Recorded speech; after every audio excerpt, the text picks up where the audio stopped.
Glória a Deus. Aleluia, Deus. Bom, se gostaria de ler com a igreja o livro de Josué, capítulo 2, amém? Uma passagem bem conhecida. Aleluia. Glória a Deus.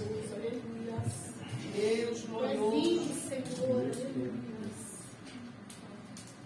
Ó Senhor, eu te amo, Jesus. Josué, capítulo 2. Eu vou ler todo o capítulo, não, mas até o versículo.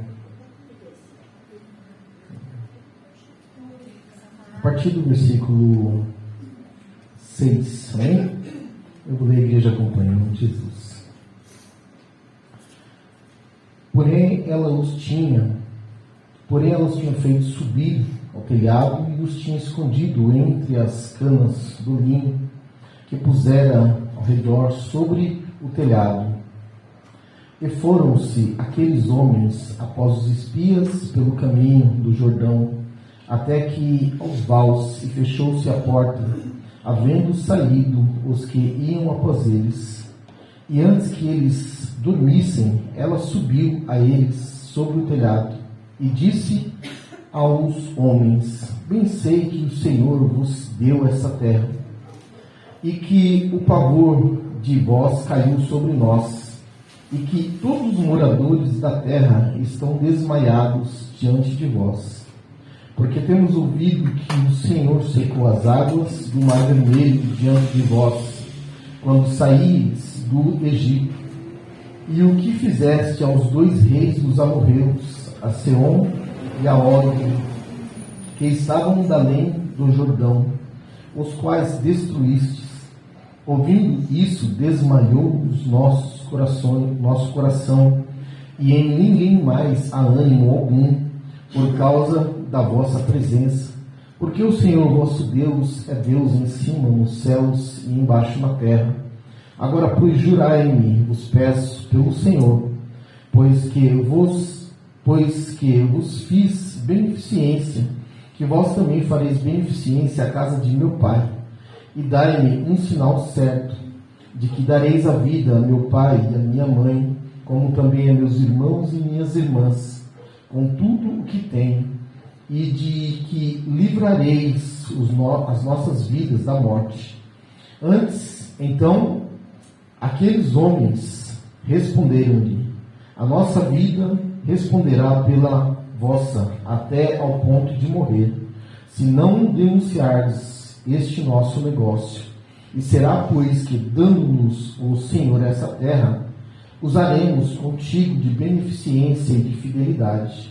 Ela então nos fez descer por uma corda pela janela, porquanto a sua casa estava sobre um muro da cidade, e ela morava sobre o muro. E disse-lhes: ide-vos ao monte, para que porventura vos não encontrem os perseguidores, e escondei-vos lá 3 dias, até que voltem os perseguidores, e depois ide pelo vosso caminho. E disseram-lhes aqueles homens: desobrigados seremos deste teu juramento que nos fizeste jurar. E vindo nós à terra, não atares este cordão de fio de escarlata, a janela por onde nos fizeste descer.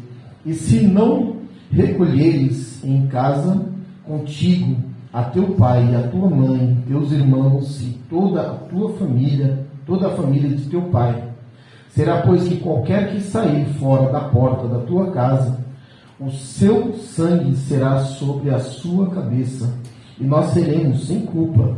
Mas qualquer que estiver contigo em casa, o seu sangue seja sobre a nossa cabeça, se nele se puser mão. Também, se tu denunciardes este nosso negócio, seremos desobrigados do teu juramento que nos fizeste jurar. E ela disse: conforme as vossas palavras, assim seja então. Assim seja. Então os despediu e eles se foram, e ela atou o cordão de escarlata na janela. Amém? Glória a Deus. Já foi orado, né? A igreja pode se sentar, amém? Aleluia. Glória a Deus. Irmãos, essa palavra é uma palavra bastante conhecida.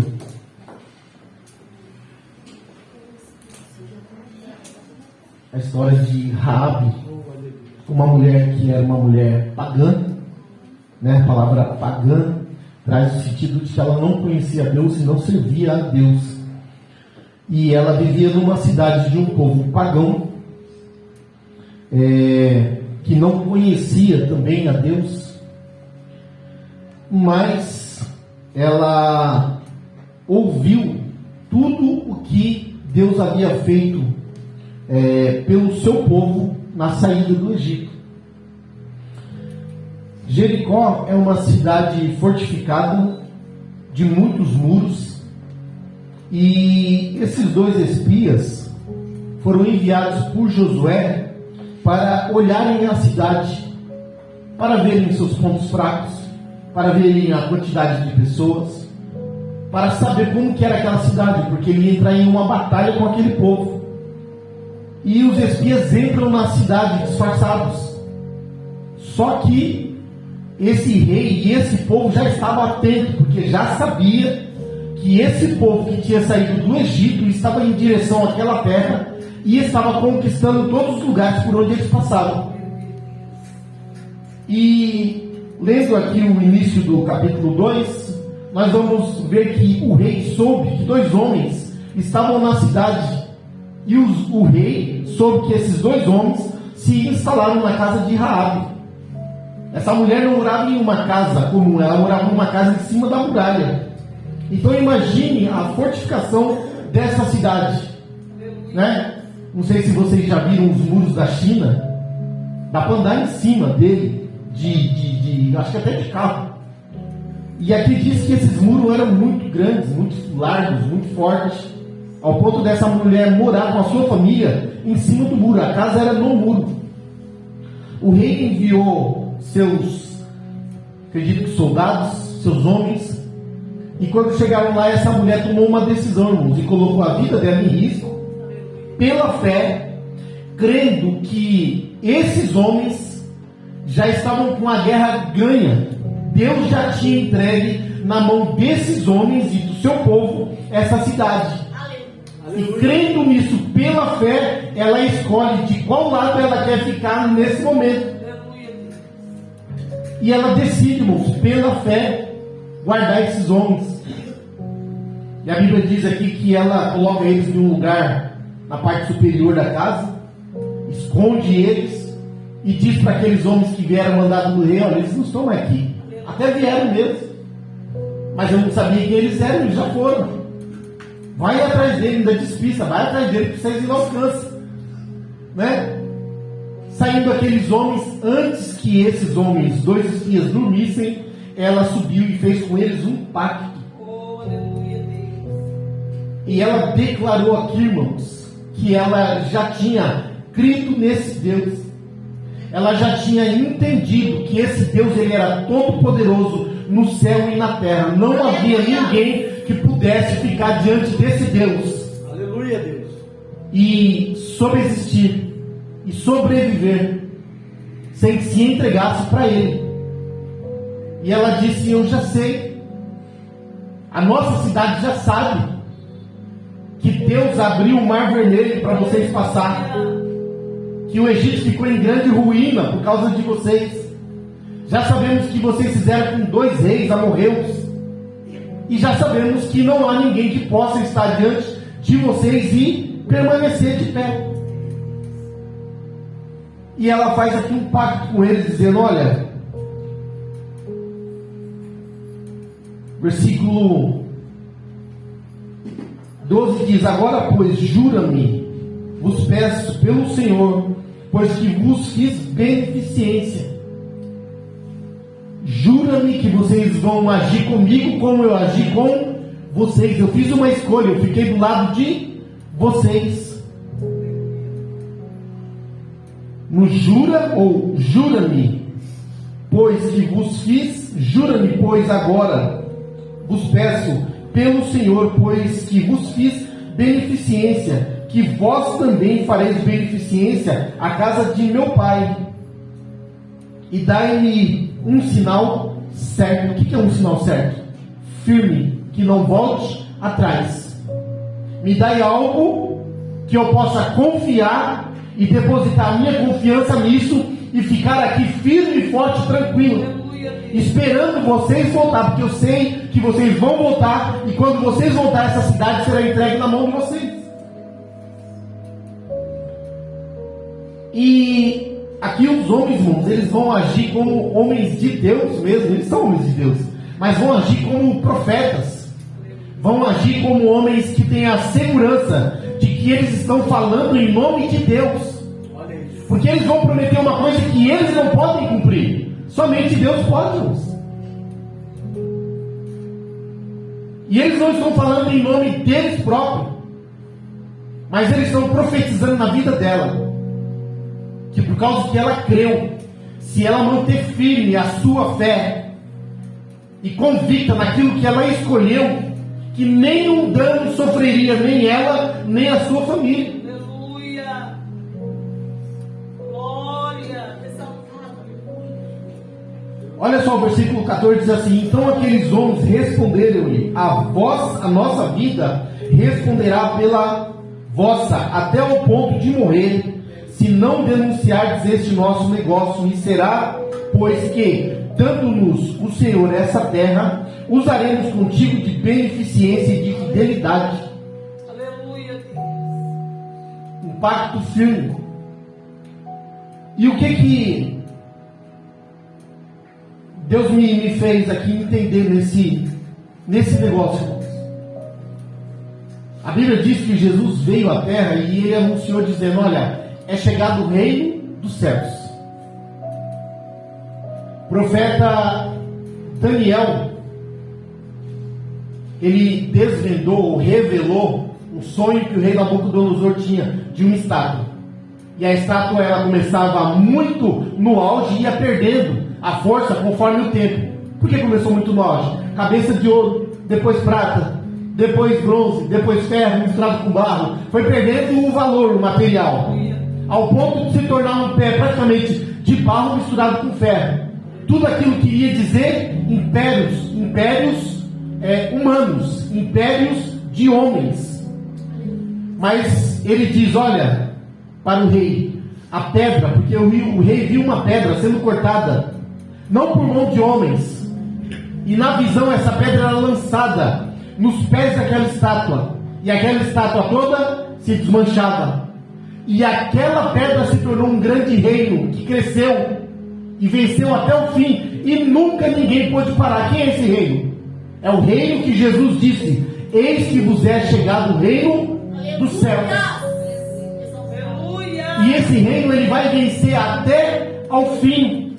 E neste mundo perdido que está aí fora, todo aquele que tiver entendimento que está perdido, que não há como vencer esse Deus, que não há como viver nesse mundo e ter vitória, não há como viver nesse mundo e continuar subsistindo e um dia ter vida eterna e paz com Deus, todo esse que tiver esse entendimento tem a escolha de dizer: olha, eu quero fazer um pacto com aquele que veio e disse que vai vencer essa guerra. Porque esses homens eram parte de um povo que não perderiam a batalha. Assim como o reino de Cristo está crescendo, continuará crescendo e nunca ninguém poderá parar. E todo aquele que entender que o reino de Cristo já venceu, não vai vencer. E se render a esse reino, não morrerá, mas terá vida. Qual foi o entendimento dela, irmãos? Ela entendeu que esse povo representava o povo de Deus, em quem não poderia ter derrota, somente vitória. Por isso ela declara: nós ouvimos que vocês fizeram com os egípcios, o que aconteceu no Mar Vermelho, o que aconteceu com os reis dos amorreus. Sabendo de tudo isso, nós, todo esse povo, perdemos a força e desmaiamos. Desmaiamos significa estamos atônitos desesperados.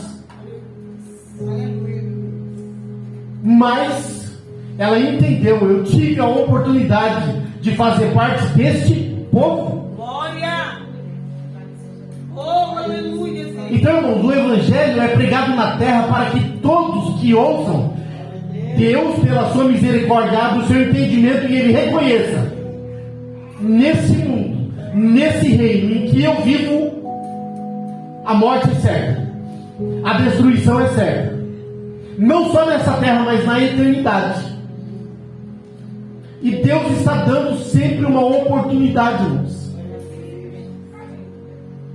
Mas não haverá vitória na vida deste povo e nem nas nossas, se não reconhecermos que a nossa força neste mundo é fraca e não vai subsistir diante de Deus. Não teremos vitória a não ser que estejamos nesse pacto firme com Deus, esperando quem? Jesus voltar. Esses homens agora estão simbolizando para essa mulher como que a volta de Cristo vai voltar. E no dia em que ele voltar, irmãos, a Bíblia diz que Jesus, com o sopro da sua boca, vai destruir aquele exército maligno que vem contra o seu povo. Essa terra, segundo Pedro diz, queimará em chamas. E no dia em que Deus colocar todos diante do seu trono, vai separar um lado aqueles perdidos e o outro os salvos. Quem é o salvo? Aqueles que fizeram como Raabe. Reconhecemos que Deus já vos deu essa terra na vossa mão. O Evangelho de Cristo, irmãos, ele é poderoso. Não existe nenhum exército tão poderoso como o exército que leva a palavra de Deus. Mas assim como o mundo precisa ter esse entendimento e se render a este Deus que é dono desse exército, que não perde batalha. Aquela pedra que foi lançada no pé daquela estátua que simbolizava os impérios do mundo, aquela pedra era Cristo. E a Bíblia diz que quem crê nessa pedra viverá, mas quem não crê nela será esmagado por ela. Em que sentido será esmagado? Será julgado por ela. Não haverá perdão para aqueles que não reconhecem o nosso Deus, que não reconhecem Jesus como a única saída. Não existe outra saída, só existe uma. Jesus disse: eu sou o caminho, a verdade e a vida. Ninguém vai ao Pai a não ser por mim. Ou reconhece Jesus como Deus ou não vai ao Pai. Essa mulher reconheceu, irmãos. Mas é interessante que não adianta apenas reconhecer, é necessário viver. Por quê? Ele disse para ela, eu vou ler o restante até chegar nesse ponto que eu não me lembro qual versículo. Olha o versículo 18.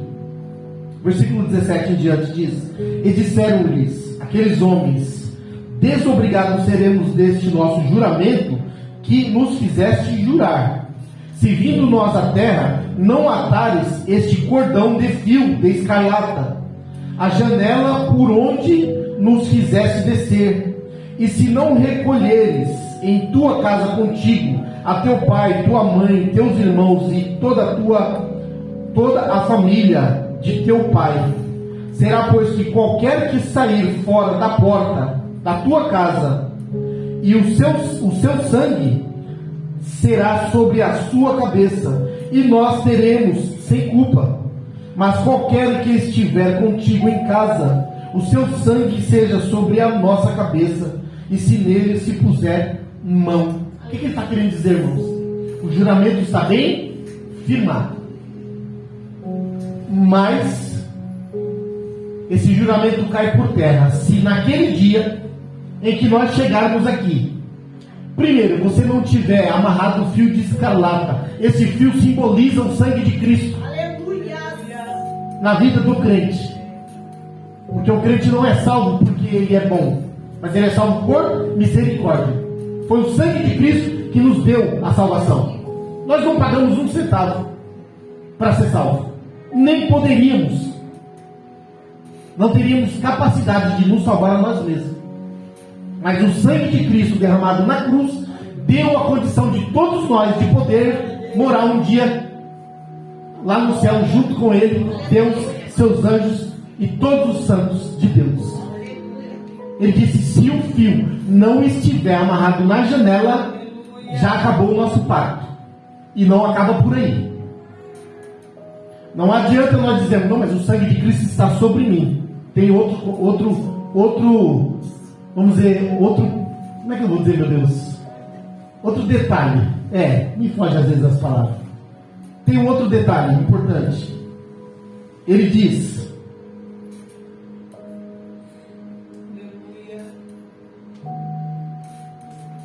a partir da parte B aqui: e se não recolheres em casa contigo teu pai e a tua mãe e teus irmãos e toda a casa de teu pai, se não ficares dentro, fazendo parte deste povo, porque naquela terra o único povo que fazia parte agora do povo de Deus era Raabe e a sua família. Aleluia.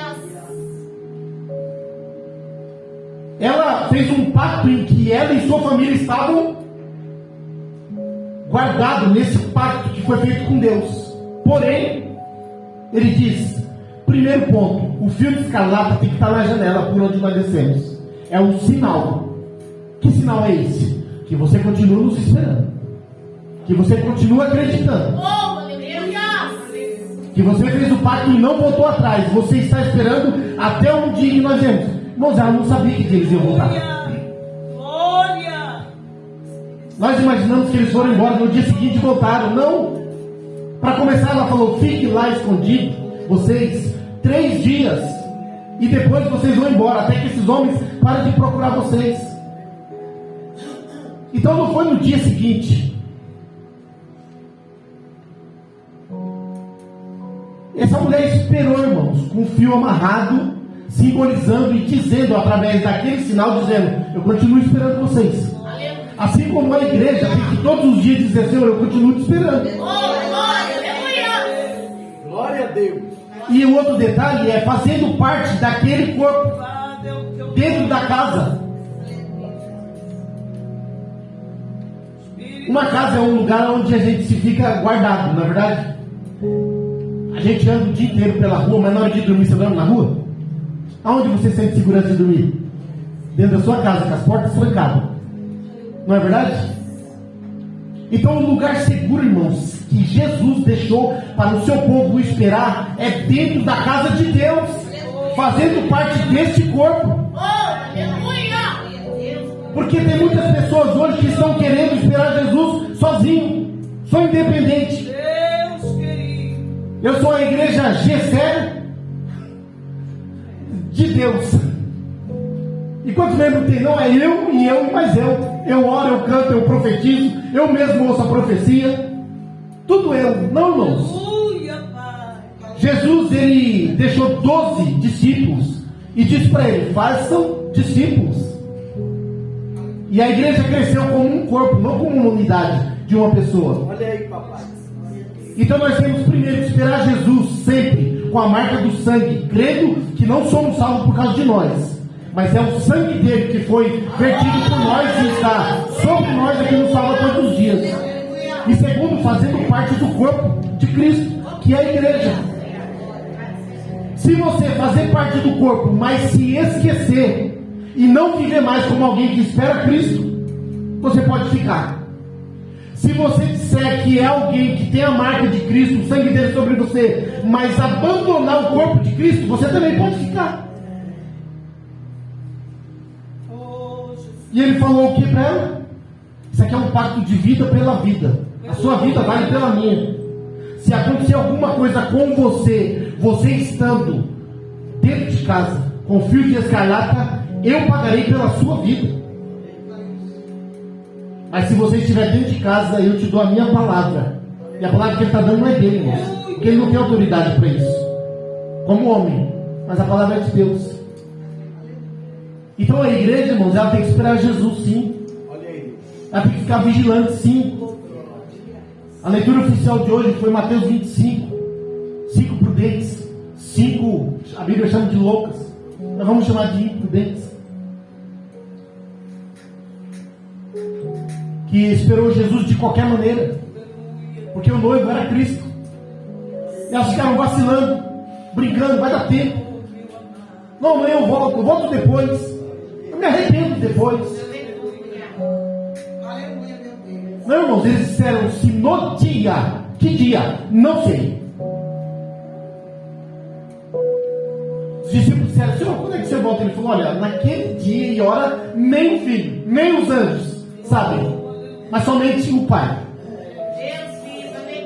Vai ficar aí esperando, porque uma coisa é certa, ele vai voltar. Então esse mundo reconhece, irmãos, que estão do lado errado, do povo que não vence a batalha, porque a Bíblia diz que o mundo jaz no maligno, já está morto, a não ser que reconheça Jesus como o único e suficiente Salvador e se entregue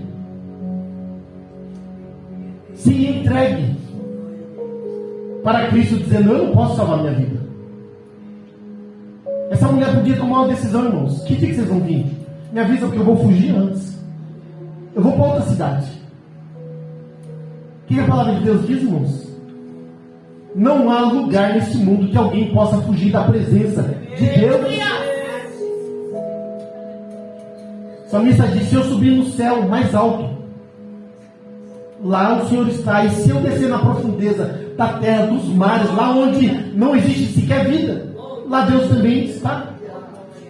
Então, ou reconhecemos, irmãos, que ou servimos a Jesus e Ele nos salva, ou já estamos perdidos.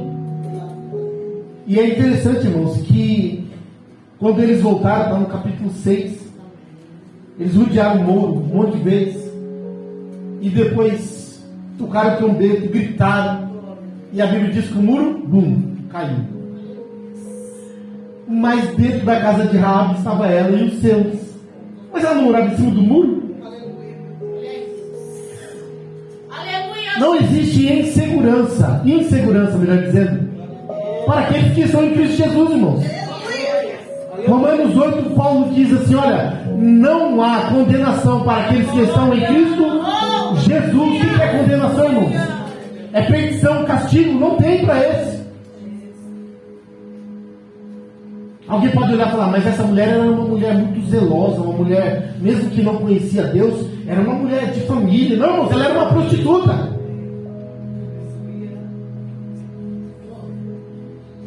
Está entendendo? Ela não se salvou porque ela era melhor do que ninguém, mas ela se salvou porque ela creu nesse Deus. Ela declara com a boca dela dizendo, esse é Deus, no céu e na terra. E eu já sei, nós sabemos que Ele já entregou essa cidade na mão de vocês. Então faz um pacto comigo. Então, irmãos, não adianta nós fazer um pacto com Cristo, mas esquecer que é o sangue dele que nos salva. Não adianta a gente dizer que tem o sangue, mas abandonar o corpo. Temos que estar firme com Cristo, com o mesmo propósito, sabendo que somos salvos pelo sangue, mas também fazendo parte do corpo, para que todos nós um dia possamos, sim, quando Cristo voltar, irmãos, e ganhar essa, não é ganhar no sentido de ganhar, porque a guerra já está ganhada. Cristo já venceu essa batalha. Aleluia, Deus. Mas no dia que Ele voltar e julgar essa terra, irmãos, que nós venhamos estar guardados dentro da casa, tranquilo, e que sobre nós não venha nenhuma condenação, Aleluia. mas sim a salvação. Amém? E que Deus venha falar melhor o coração de todos. Deus abençoe a igreja do Senhor. Uma salva de palmas. Amém?